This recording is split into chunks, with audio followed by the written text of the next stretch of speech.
Hello friends, मैं हूं आपका करियर कोच ललित भदौरिया। काफ़ी टाइम बाद मौका मिला आपसे बात करने का। ऑल ऑफ अ सडन मार्च में लॉकडाउन डिक्लेयर हो गया था हमारी और आपकी सेफ्टी के लिए, लेकिन कुछ भी प्लान करने का टाइम नहीं मिला।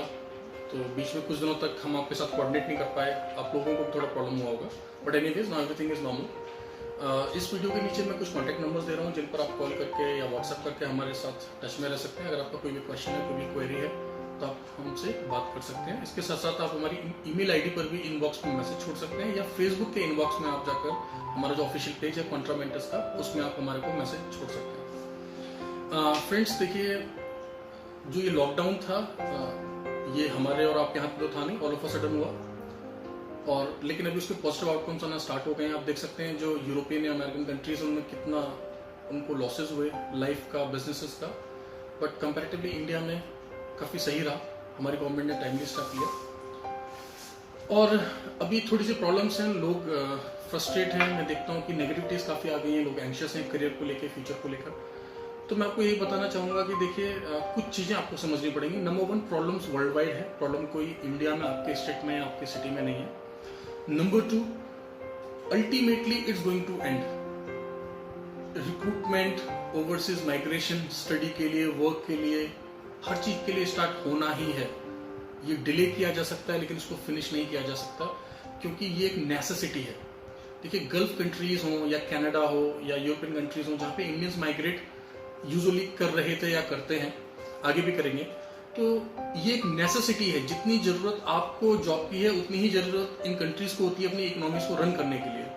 और अगर बात करें गल्फ की, तो आप लोग वहां पर, जो हम इंडियंस हैं, हम लोग कोई असाइलम सीख करने के लिए नहीं जाते, कोई रिफ्यूजी बन के नहीं जा रहे। हम लोग वहाँ इज्जत से इंटरव्यू देकर, एम्प्लॉयमेंट वीजा लेकर आप लोग जा रहे हैं, या जॉब करने जा रहे हैं, या बिजनेस करने जा रहे हैं, या यूरोपियन या अमेरिकन कंट्रीज में पढ़ने के लिए जा रहे हैं। जो लोग कनाडा माइग्रेट होते हैं वो पीआर इशू कराते हैं या वर्क परमिट इशू कराते हैं या स्टडी के लिए जाते हैं। मीन्स हम लोग एथिकली, प्रोफेशनली मूव करते हैं, माइग्रेट करते हैं, और जो कि एक दोनों तरफ बेनिफिशियल होता है, हमारे लिए भी और उनके लिए भी। तो ultimately it's going to restart. आप इस पॉइंट को समझ लें। डिले हो रहा है, चीजें पॉज हो गई हैं, लेकिन कुछ भी नेगेटिव नहीं है, सब कुछ रीओपन होगा। आप लोग ऑप्टिमिस्टिक रहें, पॉजिटिव रहें। अब कई लोग ये पूछ रहे हैं कि गल्फ का काम कब तक स्टार्ट होगा, गल्फ के लिए क्या किया जाए। देखिए, अभी एग्जैक्ट डेट तो नहीं बताया जा सकता, लेकिन डिफरेंट सोर्सेज से जो समझ में आ रहा है, क्योंकि अब टेस्टिंग की फैसिलिटीज काफी फास्ट हो गई है, टेस्टिंग अफोर्डेबल हो गया है और रिजल्ट्स भी क्विक आ जाते हैं, तो ये असर्टेन करना इजी हो गया है कि who is positive and who is not. तो एक्सपेक्ट ये करा जा रहा है कि जुलाई तक स्टार्ट होने की काफी संभावना है। बाकी का कंट्री टू कंट्री डिफर करेगा और फ्रिक्वेंसी भी डिफर करेगी। तो let's wait and watch. But इस दौरान आपने करना क्या है? देखिए, रिक्रूटमेंट जरूर होगा, माइग्रेशन भी रीओपन होगा, लेकिन अब चेंजेस आएंगे, सब कुछ चेंज हो गया। अब देखिए, अभी बच्चों को, स्कूल के जो स्टूडेंट्स हैं, उनको ऑनलाइन क्लासेस दी जा रही हैं, क्योंकि उनके ईयर वेस्ट नहीं किया जा सकता। इसी तरीके से अब जो रिक्रूटमेंट हुआ करेगा, ऐसा मैं इवेल्युएट कर रहा हूँ। हम कई सारे करियर कंसल्टेंट्स के आपस में बात होती है, बड़े रिक्रूटर से बात होती है, तो वो यही बोलते हैं कि अब थोड़ा सा जो कॉन्सेप्ट था, प्रोसेस था रिक्रूटमेंट का, वो चेंज हो जाएगा।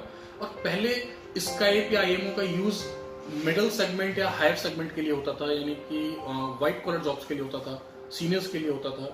लेकिन अब ब्लू कॉलर के लिए भी ऑनलाइन इंटरव्यूज होना स्टार्ट हो जाएंगे और लाइव रिकॉर्डिंग्स हुआ करेंगी।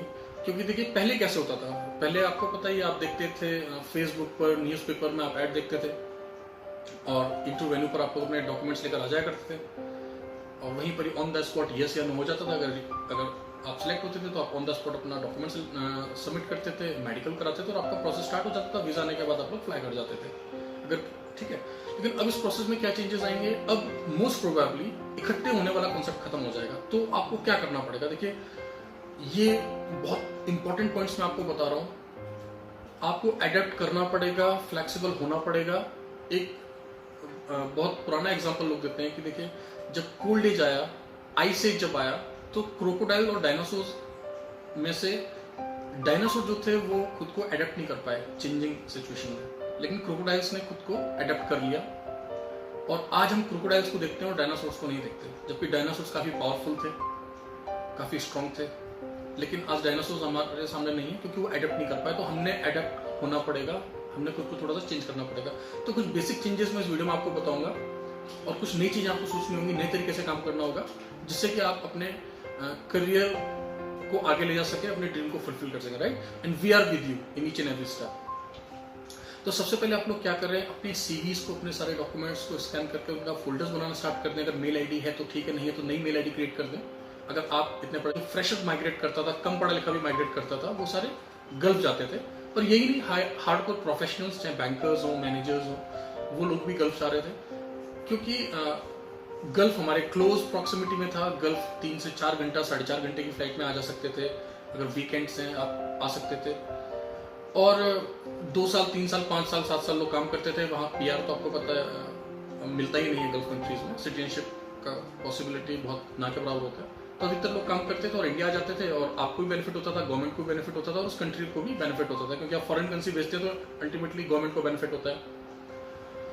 लेकिन अब जब ये कोविड हुआ तो फिर हमने भी रिथिंक किया कि क्या हम एक्स्ट्रा कर सकते हैं अपने कैंडिडेट्स के लिए। तो मैं आपको यहाँ पे कुछ और एडवाइजेस देना चाहूंगा। देखिए, अगर आप फ्रेशर हैं और आपका लो बजट है, नाउ मेरी बात को ध्यान से सुनिएगा। अगर आप फ्रेशर है, फ्रेशर का मतलब आपकी एज 24 साल हो सकती है, 25 साल हो सकती है, 28 साल हो सकती है, आपने कुछ ज्यादा काम ना किया हो, थोड़ा बहुत काम किया हो, और आपका बजट कम है, तो फिर आप गल्फ का वेट एंड वॉच करिए, ठीक है। अगर आपकी एज कम है, अगर आपने भी 12th किया है या ग्रेजुएशन किया और आप थोड़ा बहुत अफोर्ड कर सकते हैं, तो this is the right time कि आप कनाडा या कुछ ऐसे कंट्रीज में माइग्रेट कर जाएं जहां 1 साल काम करने के बाद ही आपकी एलिजिबिलिटी पीआर के लिए हो जाती है।